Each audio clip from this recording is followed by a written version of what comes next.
तो अभी हम लोग क्या जानने वाले हैं, तो हम लोग जानने वाले हैं हार्ट के भागों को और इसके क्या क्या काम होते हैं। तो अभी जस्ट आपको हमने लिखवाया है कि हार्ट जो है हमारे दोनों फेफड़ा यानी लेफ्ट राइट इसके बीचों बीच में, फेफड़ा के बीचों बीच में हार्ट रहता है। ठीक, उसके बाद बताया गया कि इसका क्या काम है। तो ये रक्त पे दबाव बनाकर और इसको ये जो आप नस देख रहे हैं ये पाइपलाइन द्वारा ये पूरे शरीर में इसको भेजता है। ठीक, उसके बाद बताया गया कि इसमें चेंबर की अगर बात हो रही है तो इसमें चेंबर होते हैं 4। तो एक ये वाला है आपका, ये दूसरा है, ये तीसरा है, यह नहीं, तीसरा यहाँ पे है, देखिए यहाँ पे है, और ये 4 नंबर है। ठीक है, तो क्या होता है कि इसमें आपको बताया गया कि अलिंद होता है ना, अलिंद, और एक होता है नीलन। तो आपको बताया गया कि अलिंद भी होते हैं 2 गो और नीलय भी होते हैं 2। ठीक, इधर वाला जो भाग है हम लोग इसको थोड़ा सा दूसरे कलर से ले लेते हैं जो दिखाई दे।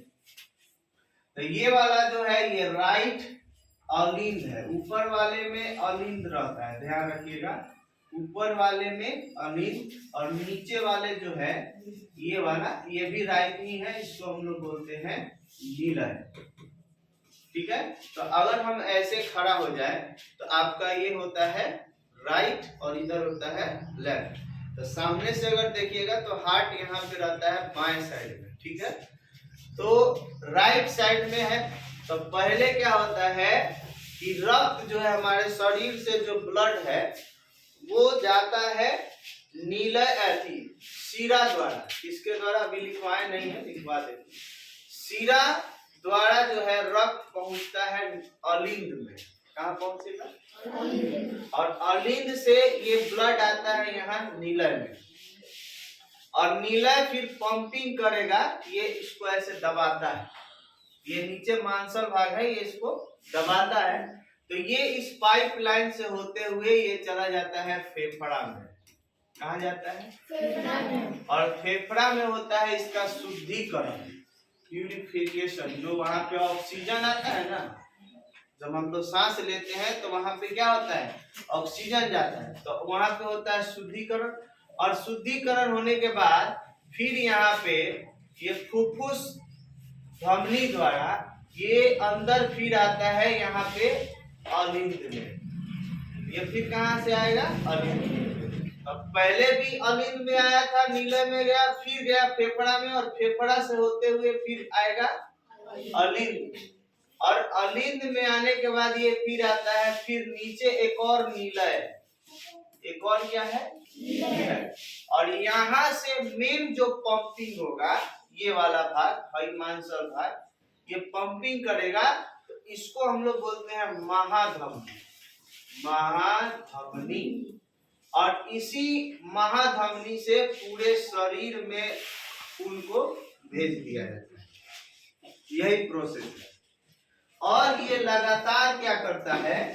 लगातार पंपिंग करता है, लगातार। ठीक है, ये कभी रुकता नहीं है। ये जब से ये हार्ट का निर्माण हो जाता है, मैंने आपको पढ़ाएगा ना कि गर्भ में कैसे शिशु का निर्माण होता है, इसमें जब निर्माण हो जाएगा उस समय से ये धड़कना चालू कर देता है, और जब तक जिंदा रहेंगे तब तक ये क्या होगा? धड़कते रहेगा, धड़कते रहेगा। ठीक है, इतना आपको बताया गया। उसके बाद बताया गया कि इसका जो बीट है, बीट, बीट माने धड़कन, बीट रेट जो है इसका आपका बताया गया कि 70 से 72 बार ये पर मिनट ये धड़कता है, यानी हम ये पर मिनट। लेकिन कभी कभी स्थिति के साथ जैसे घबराहट होना या दौड़ने के बाद इसकी गति बढ़ जाती है, बात समझ गए? हाँ, ये बढ़ जाती है। आगे हम लोग क्या जाने हैं कि इसका जो बीपी है, ब्लड प्रेशर जो हम लोग कहते हैं, ये होता है 120/80। ये नॉर्मल होता है। नॉर्मल मैंने किसी तरह की अगर समस्या नहीं है तो आपका बीपी 120/80, 5-10 पॉइंट आगे पीछे होता है, उससे कोई दिक्कत नहीं रहता। इसके अलावा आपको बताया गया कि हार्ट पूरे शरीर में रक्त को पहुंचा देता है, तो इसमें आपको मेरे हिसाब से कोई दिक्कत नहीं होना चाहिए अभी तक। और इसमें कुछ चीजें अभी छूटा है जो आपको बताया नहीं गया है कि जैसे कि किससे रक्त आता है। तो रक्त हार्ट में आता है जिसको हम लोग बोलते हैं शिरा, इसको महाशिरा भी कहते हैं। ये अशुद्ध रक्त को लाता है। अशुद्ध रक्त आता है शिरा द्वारा। शिरा द्वारा जो है अशुद्ध रक्त आता है।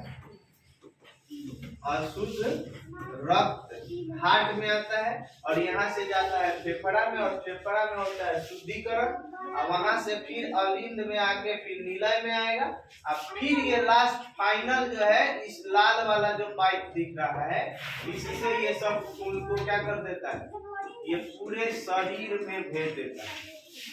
और ये क्रिया लगातार चलते रहती है। भेजता है तब तक फिर जैसे आया भेज दिया तब फिर ब्लड आ जाता है, या इसमें आया फिर ये भेज दिया तब फिर ब्लड आ जाता है। मतलब ये बार बार इसमें से भेजेगा फिर आ जाएगा। जैसे आप देखें पावरोटी बेचने वाले आते हैं तो ऐसे इसको दबाया जाता है तो एक साउंड निकलता है, तो जब दबाते हैं तो हवा निकलता है तो साउंड निकलता है, फिर छोड़ते हैं तो हवा भर जाता है, भर जाता है ना। तो वैसे ही ये होता है, जब ये इसको दबाएगा तो ये ब्लड इधर भाग जाएगा, जब तक ये खाली हो जाएगा, अब फिर जब खुलेगा तब तक ये हार्ट फिर इसमें भर जाएगा ब्लड, मिल गया ना। तो इसी तरह से ये काम करते रहता है, करते रहता है, समझ गए।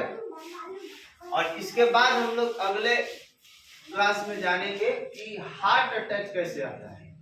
आप सुने होंगे कि हार्ट अटैक आ गया, मर गया ना, तो इसके बारे में भी हम लोग जानेंगे कि हार्ट अटैक आता कैसे है, कब आता है ना, और कितने कारण हो सकते हैं हार्ट अटैक आने के। तो इतना आप समझ में आ गया, ठीक है।